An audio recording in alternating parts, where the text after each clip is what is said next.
Hello and welcome to Varun Singh fitness. आज मैं एक और नए टॉपिक के साथ वीडियो लेके आ गया हूँ। आज का मेरा टॉपिक है 5 कंपोनेंट्स ऑफ फिटनेस। जैसा कि आप इधर देख रहे हो, फिटनेस के 5 कंपोनेंट्स होते हैं: cardiovascular endurance, muscular endurance, musculoskeletal, flexibility and ideal body composition. हम जिम जाते तो हैं, बट हम इनमें से कुछ एक या दो ही कंपोनेंट्स पे वर्क कर रहे होते हैं। हम सारे कंपोनेंट्स पे कभी ध्यान ही नहीं दे रहे होते हैं और हम अपने आप को फिट बोलते हैं।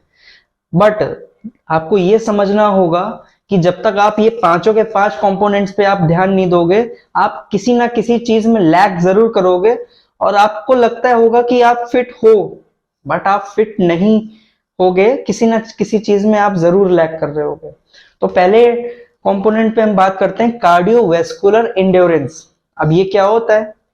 तो बहुत से लोगों का ऐसा भी मानना है, वो जिम जाते हैं, बट पहले मैं भी ऐसे ही करता था। मैं जिम जाता था, मेरे को कार्डियो से कुछ भी कनेक्शन नहीं होता था। मेरे को इंटरेस्ट ही नहीं था कि मैं ट्रेडमिल पर जाऊं और कार्डियो करूं। नहीं, मेरे को जब मैंने सर्टिफिकेशन कोर्स किया, जब मैंने उसके बारे में पढ़ा, तब उसकी अहमियत समझ में आई मेरे को कि कार्डियो कितना जरूरी होता है एंड कार्डियोवैस्कुलर इंड्योरेंस कितनी जरूरी होती है। तो बेसिकली लोग क्या करते हैं, जिम जाते हैं, वेट ट्रेनिंग करते हैं, बॉडी बनाए, बस उनका फिटनेस हो गई, उनका फिटनेस गोल पूरा हो गया, उनका मसल बड़ा हो जाएगा, बड़े बड़े से दिखने लगेंगे, बस उनको अपने आप को फिट बोलेंगे। बट अब उन लोगों को मैं अगर 20 मिनट दौड़ने को बोल दूं, तो शायद वो 20 मिनट नहीं दौड़ पाएंगे, वो शायद 5 मिनट में भी थक जाएंगे। तो यही है कार्डियोवैस्कुलर इंड्योरेंस। वो उनसे अगर 100 किलो उठाने को बोलूंगा तो वो आराम से 100 किलो उठा सकते हैं, बट अगर मैं उनसे 20 मिनट दौड़ने को बोलूंगा, वो नहीं दौड़ पाएंगे, क्योंकि उनमें कार्डियोवैस्कुलर इंड्योरेंस की लैकनेस है। सो कार्डियोवैस्कुलर इंड्योरेंस यही होता है, ability of cardio respiratory system. अब cardio respiratory means cardio is equal to heart. जहां पे कार्डियो वर्ड आ रहा है उसको हार्ट से रिलेट करते हैं, उसको हार्ट बोला जाता है। और जहां पे रेस्पिरेटरी वर्ड आ रहा है उसको हम बोलते हैं lungs. So cardio respiratory means ability of heart and lungs. आपके हार्ट एंड लंग्स में कितने एबिलिटी है, कितना ऑक्सीजन कैरी करने की एबिलिटी है।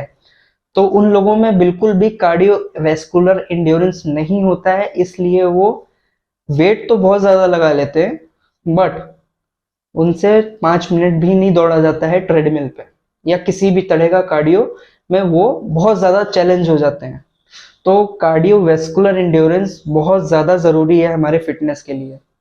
तो आप वेट ट्रेनिंग के साथ साथ अपने स्केड्यूल में प्लीज कार्डियो भी ऐड करो, क्योंकि हम डंबल कर्ल करके तो मसल बाइसेप ट्रेन कर लेते हैं, but what about heart and lungs? ये भी तो ऑर्गन होने के साथ साथ ये भी तो एक मसल ही है, ये भी मसल है। अब इनको कैसे ट्रेन करोगे? आप ट्रेन करते ही नहीं हो, तो ये वीक ही रह जाते हैं, ये आपके स्ट्रांग होते ही नहीं है, राइट?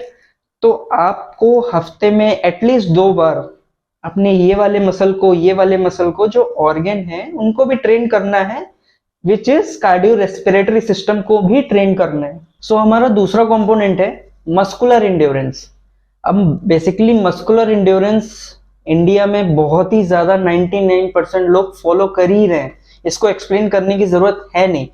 बट एक्सप्लेन करने की जरूरत यहाँ पे पड़ती है कि इसको लोगों ने अपनी थ्योरी में अपने हिसाब से अलग अलग थ्योरी बना दी है, जिसकी वजह से बहुत ज्यादा कंफ्यूजन क्रिएट हो गया है। बेसिकली मस्कुलर इंड्योरेंस आपके मसल की एबिलिटी होती है कि वो कितना देर तक कॉन्ट्रैक्ट कर सकता है बिना थके। फॉर एग्जाम्पल, आज आप 10 केजी के डंबल से 10 रेप करते हो और 11वें 12वें रेप में आप फटीग हो जाते हो, 11वां और 12वां रेप नहीं जा रहा है आपसे, और ठीक 1 महीने बाद उसी 10 किलो के डंबल से 15 रेप्स आराम से निकल जाते हैं आपसे। इसका मतलब है आपका मस्कुलर इंड्योरेंस बढ़ गया है, राइट? पहले आप 10 रेप में थक रहे थे बिकॉज आपके मसल में उतना मस्कुलर इंड्योरेंस नहीं था, इसलिए आप 10 रेप में फटीग हो जाते थे। अभी आपका मस्कुलर इंड्योरेंस बढ़ने की वजह से आपसे 15 रेप भी आराम से निकल जाते हैं। तो ये होता है मस्कुलर इंड्योरेंस। बेसिक तो मेरे को बोलने की तो जरूरत है नहीं कि इस पे आप काम करें।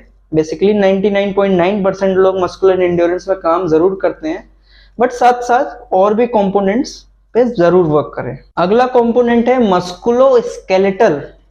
अब मस्कुलोस्केलेटल क्या होता है? बहुत बहुत से लोगों को इसके बारे में पता ही नहीं होता है, बस उनको पता होता है कार्डियो और मसल ट्रेनिंग। बस वो दो कंपोनेंट्स पे काम कर रहे होते हैं, और बहुत से लोग तो सिर्फ एक पे काम कर रहे होते हैं, सिर्फ मस्कुलर एंड्योरेंस पे, और किसी को पता ही नहीं होता है। तो बेसिकली मस्कुलोस्केलेटल भी एक कंपोनेंट होता है फिटनेस का।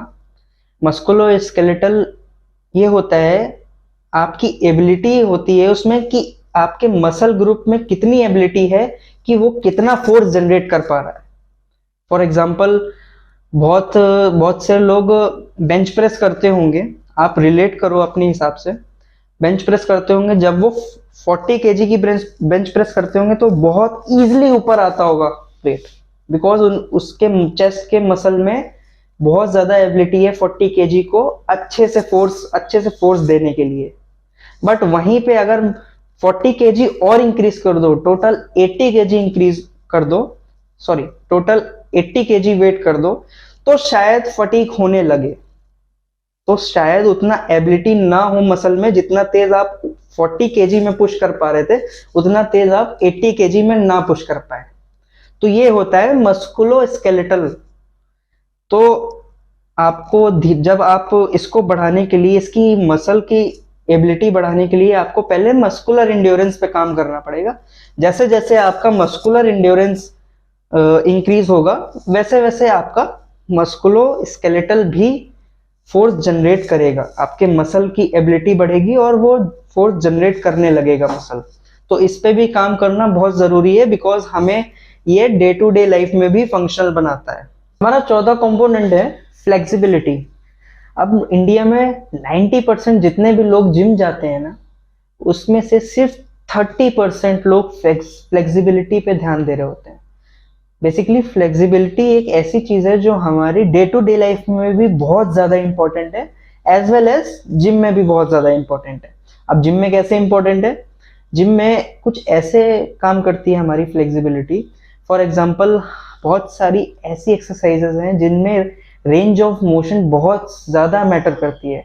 अगर आपकी फ्लेक्सिबिलिटी उतनी अच्छी नहीं है, आपके मसल्स में इलास्टिसिटी उतनी अच्छी नहीं है, तो आपके उन एक्सरसाइजेस में रेंज ऑफ मोशन आपकी बॉडी रिस्ट्रिक्ट करेगी, बिकॉज आपकी मसल में इलास्टिसिटी नहीं है और वो खींचते नहीं है ज़्यादा, क्योंकि बॉडी का मैकेनिज्म ही कुछ ऐसा है।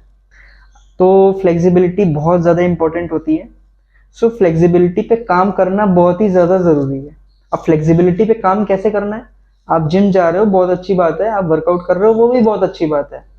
बट आप अपने वर्कआउट के बाद तुरंत घर ना जाके, अपना वर्कआउट खत्म करने के बाद अगर आप 15 to 20 मिनट्स अपनी स्ट्रेचिंग को दोगे, अपना होल बॉडी स्ट्रेच करोगे एक बार नहीं, पर डे, वर्कआउट के बाद, वर्कआउट खत्म होने के बाद पर डे अगर आप स्टैटिक स्ट्रेचेस करोगे, अपनी बॉडी को स्ट्रेचिंग दोगे, तो आपके मसल में धीरे धीरे इलास्टिसिटी इंप्रूव होने लगेगी, जिससे आपका वर्कआउट के टाइम रेंज ऑफ मोशन भी इंक्रीज होगा। And day to day life में भी बहुत सारी चीजें, ऐसी एक्टिविटीज होती हैं जिसमें फ्लेक्सिबिलिटी यूज होती है, और वो डे टू डे लाइफ में भी आपको फंक्शनल बनाएगी। तो फ्लेक्सिबिलिटी पे बहुत ज्यादा ध्यान देने की जरूरत है। एंड हमारा लास्ट एंड आखिरी कंपोनेंट है आइडियल बॉडी कॉम्पोजिशन। अब इसको लेकर भी बहुत लोगों के मन में अलग अलग थ्योरी बना रखी है लोगों ने। Basically ideal body composition means आपकी बॉडी आप कैसे दिख रहे हो। Ideal body composition means fat it's equal to muscle ratio, fat और मसल का रेशियो। अब fat is unproductive tissue, muscle is productive tissue. तो अनप्रोडक्टिव है तो फैट अनप्रोडक्टिव है, तो आपको दिखने में भी, आप दिखने में भी अनप्रोडक्टिव लगोगे, और मसल अगर प्रोडक्टिव है तो आप दिखने में भी प्रोडक्टिव लगोगे और स्मार्ट लुक लगेगा। और फैट में आप थुलथुल हो जाओगे, पेट लटका होगा, चमड़ी लटकी होगी, बहुत सारी चीजें।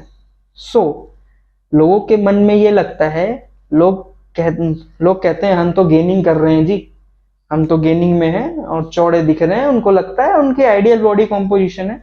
बट अगर उनका बीएमआई टेस्ट किया जाए ना, तो उनका मसल और फैट का रेशियो ना फैट ज्यादा बढ़ा हुआ दिखता है और मसल उनका फैट से कम होता है। तो क्या ये आइडियल बॉडी कॉम्पोजिशन है? बिल्कुल भी नहीं। आइडियल बॉडी कॉम्पोजिशन वो होती है जिसमें आपका मसल मास ज्यादा हो और फैट परसेंटेज कम हो। ठीक है, फैट परसेंटेज कम होगी, मसल मास ज्यादा होगा, तो आपको प्रोडक्टिव भी दिखोगे और आप डे टू डे लाइफ में भी प्रोडक्टिव रहोगे, एक्टिव रहोगे। तो ये होती है आइडियल बॉडी कॉम्पोजिशन। सो लोग इस पे भी नहीं ध्यान देते हैं। लोग कहते हैं हम तो गेनिंग कर रहे हैं, वो गेनिंग कर भी रहे होते हैं, बट वो उनका गेनिंग करने का तरीका अलग होता है। ठीक है, वो गेनिंग कर रहे होते हैं, वो चौड़े भी दिख रहे होते हैं, वो बड़े से भी दिख रहे होते हैं, नो डाउट वो बहुत अच्छे दिख रहे होते हैं, बड़े दिख रहे होते हैं, बट वो प्रोडक्टिव नहीं होते हैं बिकॉज उनका बॉडी फैट बहुत ज्यादा बड़ा होता है उस टाइम, और वो आइडियल बॉडी कॉम्पोजिशन नहीं होता है।